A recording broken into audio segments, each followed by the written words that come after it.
Everyone, welcome back to remarkable studies. आज हम discuss करेंगे health and physical education BEd sem 4 का एक और इम्पॉर्टेंट टॉपिक है communicable and non communicable diseases. आज हम बेसिकली स्टडी करेंगे कि इन डिसीज़ का डेफिनेशन क्या है, इनका मीनिंग क्या होता है। चलिए डिस्कस करते हैं। इन डिसीज़ को डिस्कस करने से पहले सबसे पहले हमें पता होना चाहिए कि डिसीज़ होता क्या है। चलिए देखते हैं क्या है डिसीज़ की definition. Disease is a sickness that occurs when there is breakdown in the way the body usually functions. Simple है मीनिंग। डिसीज़ क्या है? एक ऐसी सिकनेस है जो कब आती है हमारी बॉडी में, तब आती है जब ब्रेकडाउन होता है बॉडी के फंक्शंस का। एक ह्यूमन बीइंग है, उसके हार्ट ने जो है वो पंप करना बंद कर दिया है, तो डेफिनेटली किस में ब्रेकडाउन आया? उसके हार्ट में, जिस वजह से उसकी बॉडी ने फंक्शन करना बंद कर दिया और उस पर्सन को हो गया डिसीज़। और precise, it is a condition that prevent the mind from doing something. हम सभी लोग ये जानते हैं कि हर एक की लाइफ में अगर कोई ना कोई बीमारी आ जाए तो उस पर्सन का कोई भी काम करने का मन नहीं करता। अगर किसी को कोई प्रॉब्लम है, हार्ट की प्रॉब्लम है, माइंड ब्रेन की प्रॉब्लम है, या कोल्ड होता रहता है, तो जब वो डिसीज़ उस पर्सन को डायग्नोज होता है, उस टाइम पे उस पर्सन का माइंड जो है वो एक तरफ नहीं लगता, डाइवर्ट होता रहता है। उसको बहुत ज़्यादा टेंशन होती है कि क्या हो गया उसके साथ, कैसे ठीक होगी ये प्रॉब्लम, इस तरह। मतलब डिसीज़ एक ऐसी कंडीशन है जो नॉर्मली हमारी बॉडी की फंक्शनिंग को ब्रेक डाउन करती है, साथ ही साथ एक पर्सन को प्रिवेंट भी करती है कोई भी काम करने से।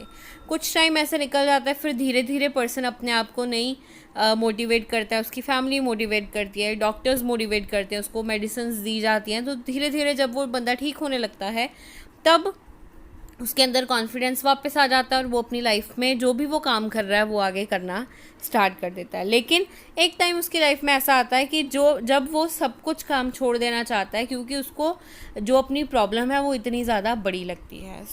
यहाँ पे आपको मीनिंग क्लियर हो गया होगा कि डिसीज़ क्या है। एक ऐसी कंडीशन है जिसमें बॉडी की जो फंक्शनिंग है वो इम्प्रॉपर हो जाती है, प्रॉपर नहीं होती। आगे देखते हैं। नेक्स्ट है हमारे पास डिसीज़ की टाइप्स।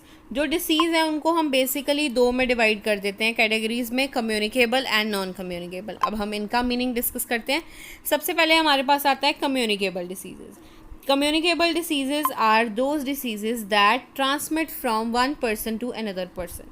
ये ऐसे डिसीजेज़ हैं जो एक पर्सन से दूसरे पर्सन तक ट्रांसमिट हो जाते हैं।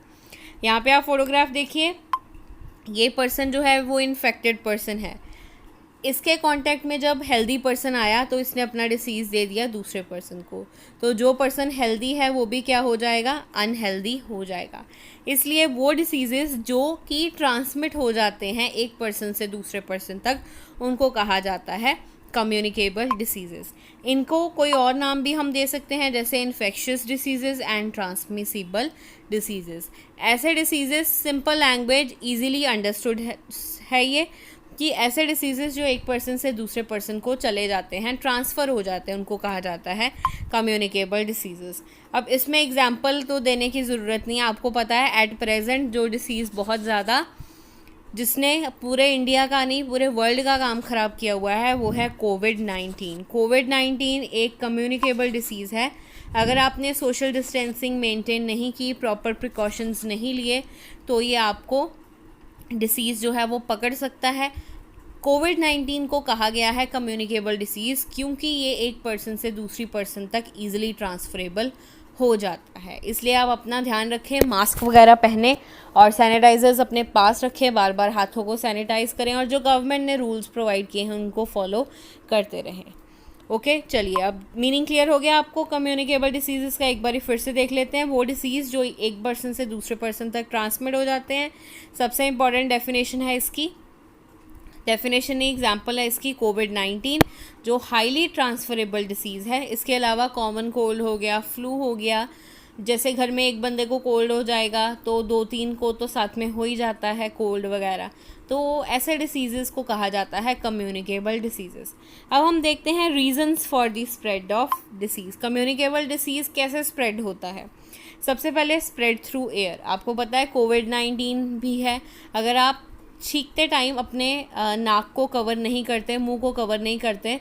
तो जब आप छींकते हो तो आपके जो पार्टिकल्स हैं वो एयर में चले जाते हैं, एयर में हैं प्रेजेंट। तो कोई बंदा जब सांस लेगा, नाक से नहीं ली उसने, मुंह से ले ली, तो वो पार्टिकल्स किसके अंदर चले गए, उस पर्सन के अंदर, तो उसको भी कोविड-19 हो जाता है।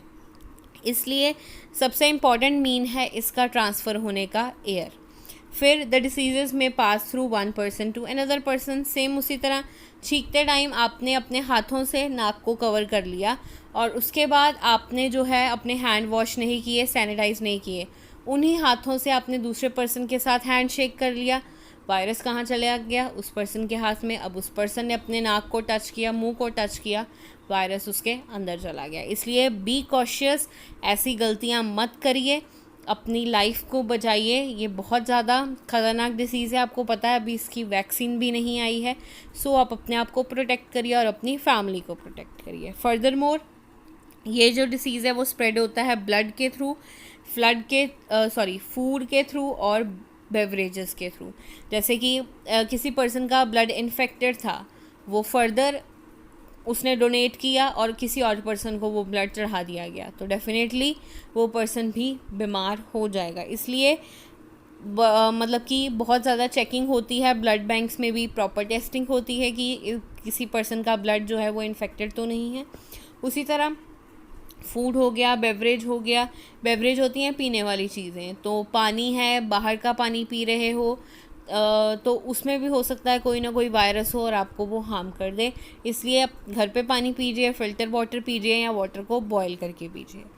अ bite from infected animal and insect, कोई इंसेक्ट था वो ऑलरेडी इन्फेक्टेड था, उसने आपको काट लिया, कोई एनिमल ने आपको काट लिया, इन्फेक्टेड एनिमल था, तो वो डिसीज़ आपके अंदर चला जाएगा। इसलिए ऐसे डिसीज़ेज़ जो एक पर्सन से दूसरे पर्सन तक ट्रांसफ़र होते हैं और ट्रांसफ़र होने के बहुत सारे तरीके हैं, इन डिसीज़ेज़ को कहा जाता है कम्युनिकेबल डिसीज़ेज़। अब इससे उलट नॉन कम्युनिकेबल बिल्कुल उलट है कम्युनिकेबल का। वो वाले डिसीज़ेज़ जो नहीं ट्रांसमिट होते एक पर्सन से दूसरे पर्सन तक, उनको कहा जाता है नॉन कम्युनिकेबल डिसीज़। ये जो पर्सन है, ये जो डिसीज़ेज़ होते हैं, ये ह्यूमन बॉडी के अंदर कुछ प्रॉब्लम्स की वजह से होते हैं। जैसे आपका हार्ट नहीं प्रॉपर फंक्शन कर रहा, आपकी मसल्स स्ट्रॉन्ग नहीं है, ब्रेन में कोई प्रॉब्लम है, मतलब कि ऐसे डिसीज़ेज़ जो बॉडी में डिफेक्ट होने की वजह से हो जाते हैं, उनको कहा जाता है नॉन कम्युनिकेबल डिसीज़ेज़।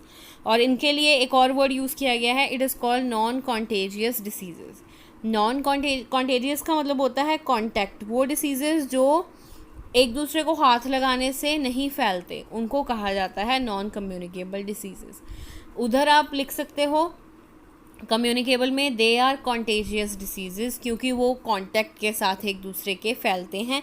ये डिसीज़ेज़ विद कांटेक्ट नहीं फैलते, इसलिए इनको कहा गया है नॉन कम्युनिकेबल डिसीज़ेज़।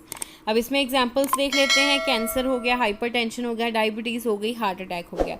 ये जितनी भी प्रॉब्लम्स हैं, ये सारी प्रॉब्लम्स आएंगी आपकी बॉडी की फंक्शनिंग जब प्रॉपर नहीं होती। कोई मसल वीक है, आर्टरीज वेन्स प्रॉपरली वर्क नहीं कर रही, तब ये चीज़ें जो है वो आती हैं। एक और एग्जांपल है इसमें, आप ऐड कर सकते हो ओबेसिटी, मोटापा। एक जगह पे आप बैठे हो, बिल्कुल नहीं हिलते जुलते, तो डेफिनेटली आपका वज़न जो है वो बढ़ता जाएगा। ओके अब हम देखते हैं रीजंस, ये क्यों होती हैं problems non communicable diseases. They are cause due to malfunctioning of body organs. Body organs ने प्रॉपरली फंक्शन करना बंद कर दिया है, तब ये डिसीज़ होते हैं। अब एक पर्सन है, वो जंक फूड बहुत ज़्यादा खाता है, एज बहुत ज़्यादा हो गई है, 40 प्लस पर्सन है, एक्सरसाइज का नामो निशान नहीं है लाइफ में, जंक ही खाई जाना है, बैठे रहना है, ना वॉक करनी है, ना एक्सरसाइज करनी है, तो वो क्या होता है, अंदर जो है ये फैट जमा होना स्टार्ट हो जाता है, जिस वजह से हार्ट अटैक के चांसेस बढ़ जाते हैं। इसलिए अपनी लाइफ को सेव करने के लिए आप अपनी जो कंडीशन है उसको थोड़ा सा इम्प्रूव करिए, एक्सरसाइज करिए, ताकि ये प्रॉब्लम्स आपको ना हो।